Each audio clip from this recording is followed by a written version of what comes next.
જેસી university દ્વારા નવા બેન્ચના વિદ્યાર્થીઓ માટે ભવ્ય ફ્રેશર્સ પાર્ટીનું આયોજન કરવામાં આવ્યું હતું, જેમાં 7,000થી વધારે વિદ્યાર્થીઓ ઉપસ્થિત રહ્યા.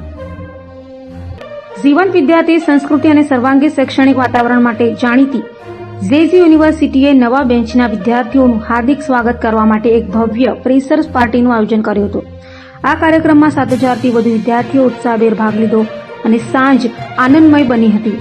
આ મનોરંજક સાંજના ફન, ફૂડ, ડાન્સ, ગેમ્સ અને મ્યુઝિકનું અનોખું મિશ્રણ જોવા મળ્યું, જ્યાં વિદ્યાર્થીઓએ પોતાના મિત્રો અને સિનિયર સાથે નિવિઘ્ન ઉર્જાભર્યા માહોલમાં એક સાથે જોડાયા હતા. ખાસ આકર્ષણ તરીકે ગાયક રાગ મહેતાએ પોતાની મોહક અવાજથી સૌને મંત્રમુગ્ધ કર્યા, જ્યારે ડીજે ધવલે પોતાના ધમાકેદાર બીટ્સથી સમગ્ર વાતાવરણને ઉત્સાહમય બનાવ્યું હતું.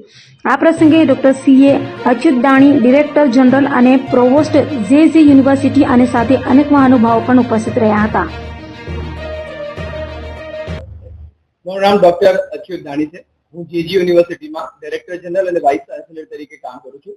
આજનો અમારો ઇવેન્ટ જર્ની ટુ ગ્રેન્ડ્યોર એ બેઝિકલી જેજી યુનિવર્સિટીની ઓફિશિયલ ફ્રેશર્સ પાર્ટી છે, જેમાં આ વર્ષે 2025-26ના શૈક્ષણિક વર્ષમાં જે બાળકોએ એડમિશન લીધા છે એ લોકોનું વેલકમ એમના સિનિયર્સ દ્વારા કરવામાં આવી રહ્યું છે. આ ઇવેન્ટનો મુખ્ય હેતુ એવું છે કે જે નવા બાળકો આ વર્ષે આપણી સંસ્થામાં જોડાય તો એમને વેલકમ જેવું ફીલ થાય, સિનિયર્સ અને જુનિયર સાથે મળીને કામ કરી શકે, એકબીજાની ઓળખાણ થાય અને એકબીજાની સાથે રહીને આગળ ભણવાની પ્રવૃત્તિમાં કે અન્ય બીજી પ્રવૃત્તિઓમાં પણ સાથે રહી શકે. આજના ઇવેન્ટમાં અમારી પાસે રાગ મહેતા સાહેબનું પરફોર્મન્સ છે. એના પછી ડીજે ધવલના તાલે બાળકો ડાન્સ પણ કરી શકશે. ઘણા બધા પરફોર્મન્સીસ સિનિયર્સે તૈયાર કર્યા છે, જે અત્યારે હાલમાં જુનિયર્સ માટે રજૂ થઈ રહ્યા છે, અને અમુક સિલેક્ટેડ પરફોર્મન્સ જુનિયર્સના પણ છે, જે એ લોકો પણ પરફોર્મ કરી રહ્યા છે.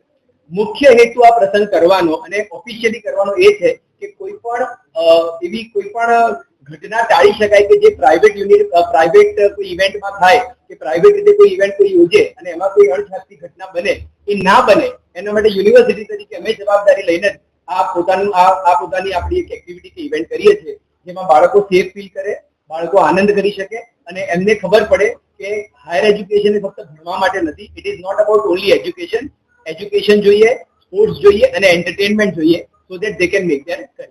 Thank you.